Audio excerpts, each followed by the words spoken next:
नमस्कार विद्यार्थियों, मैं Mahendra fast and last study YouTube पर आपका हार्दिक स्वागत करता हूं। आज हम मुगलों के पतन के काल के बारे में पढ़ेंगे। तो मुगलों का पतन कब शुरू होता है? जब औरंगजेब की मृत्यु 1707 ईस्वी में हो जाती है, उसके बाद मुगलों का क्या हो जाता है? पतन प्रारंभ हो जाता है या पतन क्या होने लग जाता है, यानी मुगल समाप्त होने की कगार पर आ जाते हैं। क्योंकि इसने दक्षिण भारत के अंदर क्या किया है, दक्षिण भारत में अपने जो मुगल यानी जो इस्लाम धर्म है, इस इस्लाम धर्म को ये ज्यादा मानता था या इसी के चक्कर में लगा रहा। इस कारण जो उत्तर भारत में राजपूत थे, जाट थे, मराठा थे, दक्षिण भारत के, ये सभी क्या है इनके खिलाफ हो गए और इनकी क्या हो गई थी, कमजोर स्थिति होने के कारण यहाँ क्या होता है, मुगलों का पतन प्रारंभ हो जाता है। तो मुगलों का जो पतन है 1707 ईस्वी से लेकर 1858, कब तक? 1858 या 1857 की जो क्रांति देखेंगे, उसके बाद 1858 अंग्रेजों के हाथों चली जाती है। तो यहाँ देखते हैं इस औरंगजेब के दो पुत्र थे। औरंगजेब के कितने पुत्र थे? दो पुत्र थे, जिनका नाम था, एक का मौजम और एक का आजम। तो मौजम बड़ा पुत्र था। इस मौजम अगला शासक बनता है जो बहादुर शाह प्रथम के नाम से शासक बनता है। किस नाम से बनता है?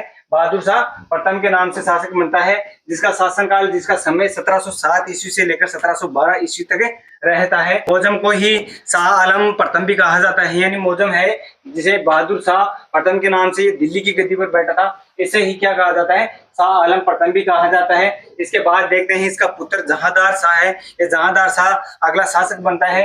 जहांदार शाह 1712 ईस्वी से लेकर 1713 ईस्वी तक क्या रहता है? शासक रहता है। इसने जो फर्रुखशियर है अगला शासक, इस फर्रुखशियर के पिता को मरवा दिया था। इस कारण जो सेठ बंधु हैं, ये सेठ बंधु इसकी मृत्यु कर देंगे, इसलिए इसका शासनकाल 1 वर्ष का ही रहने वाला है।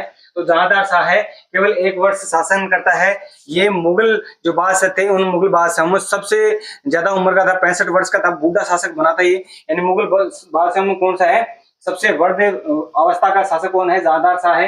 ये बहादुर शाह प्रथम था, इस बहादुर शाह प्रथम का ही पुत्र था। इसने अपना जो सेनापति है, ये जो वजीर है, ये वजीर मीर बख्शी जुल्फिकार खां है। इस मीर जुल्फिकार की मदद से ये शासक बना था। और इसने क्या किया है, इस फर्रुखशियर है, इस फर्रुखशियर के पिता को क्या करवा दिया था? 12 के अंदर, यानी 1712 ईस्वी में मरवा दिया था। इस कारण ये जहांदार शाह भी इसको मरवाएगा अगले साल, यानी 13 के अंदर। तो इसने क्या किया है, दिल्ली है, इस दिल्ली के अंदर लाल कुंवरी नाम की एक वेश्या रहती थी, उस वेश्या से इसने शादी कर ली थी। तो जहांदार शाह ने क्या कर ली थी? शादी कर ली थी। किससे? लाल कुंवरी नामक वेश्या से, इसलिए इसको लंपट मुर्ग भी कहा जाता है। तो लंपट मुर्ग किसे कहते हैं? जहांदार शाह को कहा जाता है, लंपट मुर्ग भी कहा जाता है। इसकी 1713 ईस्वी में क्या करते हैं, सेठ बंधु यानी फर्रुखशियर के कहने पर, ये जो सेठ बंधु हैं, यानी सेठ वंश के 2 भाई थे, जिनका नाम है अब्दुल्ला खान और हुसैन अली खान।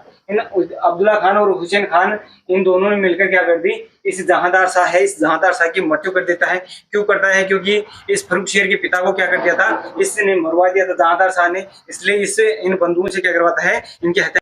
इन शेख बंधु को क्या कहा जाता है? किंग मेकर भी कहा जाता है। इसके बाद अगला जो शासक बनता है वो बनता है फर्रुखशियर, यानी जहांदार शाह के बाद अगला शासक कौन बनता है? फर्रुखशियर बनता है। 1713 ईस्वी से लेकर 1719 ईस्वी तक इसका शासनकाल रहता है। इसने अंग्रेजों के लिए स्वर्णिम फरमान जारी कर दिया, क्योंकि ये फर्रुखशियर बीमार हो गया था। बीमार होने के कारण अंग्रेज एक डॉक्टर था, इस डॉक्टर ने इसको इलाज कर दिया था, इस कारण या सही कर दिया था इस फर्रुखशियर को। इस कारण अंग्रेजों के लिए इसने कह दिया कि पूरे भारत में कहीं भी आप व्यवसाय कर सकते हैं, कहीं भी क्या कर सकते हैं। और जो अंग्रेजों का सिक्का था वो भी प्रचलन में ला दिया इसने। तो इस को अंग्रेजों का स्वर्णिम फरमान जारी करने के लिए जाना जाता है। इसने बंगाल के अंदर क्या लगा दी थी? फैक्ट्री। और बंगाल के अंदर फैक्ट्री लगाकर इन अंग्रेजों से इसने कह दिया कि 3 लाख रुपए साल के दे दीजिए आप, और यहाँ पर क्या कीजिए, व्यापार कीजिए। तो इसलिए यहाँ क्या हो गए हैं, अंग्रेज ईस्ट इंडिया कंपनी ने बंगाल के ऊपर क्या कर दी है, एक फैक्ट्री लगा दी है। तो बंगाल से पहले कहाँ थी? सूरत के अंदर। सूरत में किसके समय लगी थी? तो सूरत में जहांगीर के समय लगी थी ना। तो जहांगीर के समय क्या लगी थी? सूरत में फैक्ट्री लगी थी। बंगाल में फैक्ट्री फर्रुखशियर के समय लगी है। फर्रुखशियर बीमार हो जाने के कारण यहाँ जो अंग्रेजों के डॉक्टर थे, या अंग्रेजों में एक डॉक्टर था, उसके कारण क्या करना पड़ा, इसे अंग्रेजी फरमान जारी करना पड़ा, जिसके कारण बंगाल में फैक्ट्री लगी और भी भारत के अंदर क्या करने लगे, अपना व्यापार करने लगे थे अंग्रेज। उसके बाद आता है अगला शासक रफी उल दौला। रफी उल दौला ने क्या किया, इस फर्रुखशियर के जो शहीद बंधु थे, इन शहीद बंधु की मदद से ही इस फर्रुखशियर को क्या करवा देता है, मरवा देता है। यानी ये इसके सेनापति थे और सेनापतियों द्वारा ही कौन मरता है, ये फर्रुखशियर मरता है और फर्रुखशियर को अंधा भी कर दिया जाता है। इनके द्वारा क्या कर दिया जाता है, अंदर कर दिया जाता है। रफी उल दौला बनता है अगला शासक। रफी उल दौला 1719 ईस्वी में बनता है। इसने अपनी उपाधि शाहजहां द्वितीय के नाम से उपाधि लेकर ये 4 महीने तक ही क्या बनता है, शासक बन पाता है। उसके बाद क्या होता है, अतिसार रोग हो जाता है इसे। अतिसार का मतलब दस्त उल्टी वगैरह हो जाती है, इससे के कारण इसकी क्या हो जाती है, मौत हो जाती है। हमने अकबर के बारे में पढ़ा है, तो अकबर को भी क्या था, अतिसार रोग हो गया था, उस कारण उसकी भी 1605 ईस्वी में क्या हो गई थी, मृत्यु हो गई थी। तो अकबर के बारे में पढ़े, जहांगीर के बारे में पढ़े, तो उनके बारे में भी आप पढ़ते रहिए पीछे वाली क्लासों में। तो यहाँ देखिए, फिर उसके बाद अगला जो शासक बनता है, अगला जो बादशाह बनता है वो बनता है मोहम्मद शाह। ये मोहम्मद शाह रंगीला के नाम से फेमस होगा। तो मोहम्मद शाह रंगीला शासक बनता है 1719 ईस्वी से 1748 ईस्वी तक। 1719 से 1748 ईस्वी तक इसने क्या किया कि इन जो शहीद बंधु थे, इन शहीद बंधुओं को सबसे पहले आते ही क्या कर दिया, इन शहीद बंधु को सल्टाया, इन शहीद बंधु की इसने हत्या करवाई। हत्या भी किसके साथ, किन के सहयोग से करवाई, एक ये है चिनकिलिस खां। इस चिनकिलिस खां की मदद से क्या करवा दी, इन शहीद बंधु की इसने हत्या करवा दी। मोहम्मद शाह रंगीला ने क्या किया, पहला काम शहीद बंधु की हत्या करवाने का काम किया। लेकिन इसको डरपोक शासक कहा जाता है, गायर सा बादशाह कहा जाता है, और इसे नालायक शासक भी कहा जाता है, क्योंकि इसने हरम दल है, इस हरम दल को पसंद करता था या हरम दल में ही रहता था, यानी महिलाओं के साथ ज्यादा अपना समय व्यतीत करता था, इसलिए इसको रंगीला बादशाह कहा जाता है। हरम दल की जो महिलाएं होती थी उन्हीं के समीप ये ज्यादा रहता था। तो मोहम्मद शाह रंगीला क्या कहे, स्त्रियों के साथ रहता था। इसके समय में 1739 ईस्वी में ईरान का नेपोलियन कौन था, ईरान का नेपोलियन था नादिर शाह। इस नादिर शाह का क्या होता है, भारत के ऊपर आक्रमण होता है। कब, 1739 ईस्वी में। इस समय शासक कौन है, मोहम्मद शाह रंगीला है। तो मोहम्मद शाह रंगीला के समय नादिर शाह का क्या होता है, आक्रमण होता है। करनाल जो हरियाणा में पड़ता है, करनाल का युद्ध होता है, वो युद्ध लड़ा जाता है 1739 ईस्वी में। इसके बाद नादिर शाह को क्या कर दिया गया था, इस मोहम्मद शाह रंगीला के द्वारा 5 लाख रुपए दिए गए कि तुम यहाँ से वापस चले जाओ। लेकिन किसी दूसरे के बहकावे में आने के कारण नादिर शाह है, इस नादिर शाह ने क्या किया, यहाँ जो दिल्ली है, इस दिल्ली के ऊपर 70 करोड़ रुपए छीने इनसे, और 70 करोड़ के साथ साथ जो शाहजहां के द्वारा तख्ते ताऊस, जिसे हम मयूर सिंहासन कहते हैं, या सोने का जो सिंहासन है, इस सोने के सिंहासन में जो कोहिनूर हीरा लगा हुआ था, उस कोहिनूर हीरे के शहीदी कहाँ ले गया, ये अपने साथ ईरान ले गया था। तो ईरान कौन लेके गया है, नादिर शाह। तो नादिर शाह का आक्रमण पूछा जाता है अक्सर। तो नादिर शाह का आक्रमण कब हुआ है, 1739 में, मोहम्मद शाह रंगीला के समय हुआ है। इसी के समय आखिरी बार मुगल बादशाहों के द्वारा आखिरी बार क्या किया गया है, आखिरी बार जजिया कर वसूला गया है। 1748 ईस्वी में क्या हो जाती है, नादिर शाह की मृत्यु हो जाती है। इसके बाद ईरान का शासक बनता है अहमद शाह अब्दाली। कौन बनता है, अहमद शाह अब्दाली अगला शासक ईरान का बनता है, जो नादिर शाह के स्थान पर बनता है। तो अगला शासक ईरान का कौन बनता है, अहमद शाह अब्दाली बनता है। फिर बनता है यहाँ पर अहमद शाह। ये अहमद शाह अब्दाली नहीं है, अहमद शाह अलग शासक है, जो 1748 से लेकर। इस अहमद शाह के बाद आलमगीर द्वितीय नाम से 1754 से 1762 ईस्वी में आलमगीर द्वितीय बनता है। आलमगीर द्वितीय के मध्य समय, आलमगीर जो द्वितीय है, इसके समय प्लासी की लड़ाई होती है, प्लासी का युद्ध होता है 1757 ईस्वी में। इसके बाद शाह आलम द्वितीय 1759 ईस्वी से लेकर 1806 ईस्वी तक क्या बनता है, शासक बनता है। तो 1759 से 1806 ईस्वी तक क्या बनता है, शाह आलम द्वितीय बनता है।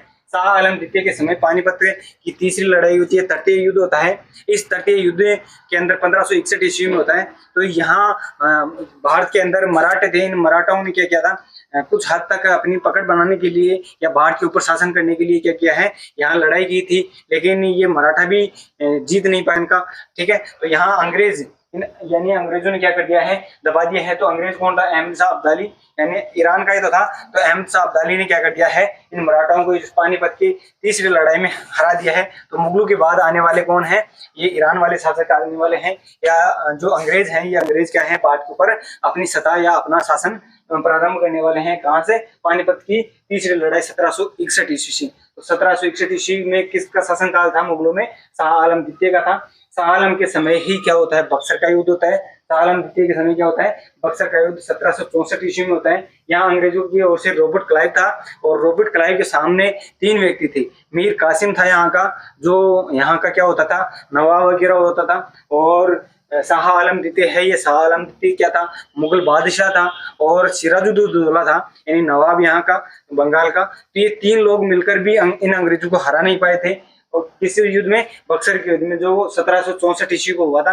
तो इस युद्ध में नहीं हारने के बाद इस भारत के ऊपर क्या हो गया था, अंग्रेजों का अधिकार हो गया था 1764 ईस्वी में। पूर्ण रूप से अच्छे से हो गया था, आधिकारिक रूप से नहीं हुआ था, लेकिन ये क्या करने लगे थे, अपना शासन सुव्यवस्थित करने लगे थे। इसके बाद 1803 ईस्वी में बंगाल के अंदर क्या हो गया था, आधिकारिक रूप है, इस आधिकारिक रूप से क्या हो गया था, अंग्रेजों का क्या हो गया, शासन चलने लग गया था।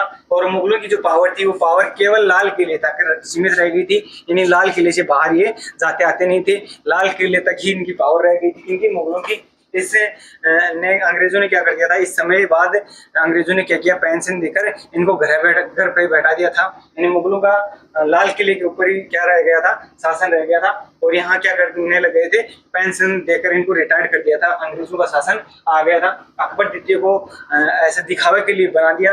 अकबर द्वितीय है, ये अकबर द्वितीय 1806 ईस्वी से लेकर 1837 ईस्वी तक रहता है। इसने एक राजा राम मोहन राय है, इस राजा राम मोहन राय को राजा की उपाधि दी, इसकी उपाधि दी थी, राजा की उपाधि दी थी। हम जय सिंह द्वितीय की बात करें, जय सिंह द्वितीय है, इस जय सिंह द्वितीय को सवाई की उपाधि देने वाले कौन थे, औरंगजेब थे। जबकि मिर्जा की उपाधि देने वाले कौन थे, शाहजहां थे। और जो जहांदार शाह है, इस जहांदार शाह ने भी एक उपाधि दी है, किसे, अजीत सिंह को दी थी। जहांदार शाह ने क्या दी थी, अजीत सिंह को महाराजा की उपाधि दी थी। तो ये 4 उपाधियां और आपको याद रखनी है। राजा राम मोहन राय है, इस राजा राम मोहन राय को उपाधि देने वाला कौन है, तो अकबर द्वितीय है। जबकि अजीत सिंह को जो महाराजा की उपाधि देने वाला कौन है, जहांदार शाह है। और सवाई की उपाधि देने वाला औरंगजेब था। और जो इसी सवाई जय सिंह द्वितीय है, इसको मिर्जा की उपाधि देने वाला कौन था, शाहजहां था। तो ये 4 उपाधियां भी आपको याद में रखनी है। इसके बाद देखते हैं बहादुर शाह जफर। बहादुर शाह जफर द्वितीय के नाम से या बहादुर शाह जफर है, जफर के नाम से क्या बनता है, शासक बनता है। 1837 से लेकर ये 1857 तक क्या बनता है, यहाँ शासक बनता है। तो 1837 से 57 तक कौन बनता है, बहादुर शाह जफर बनता है।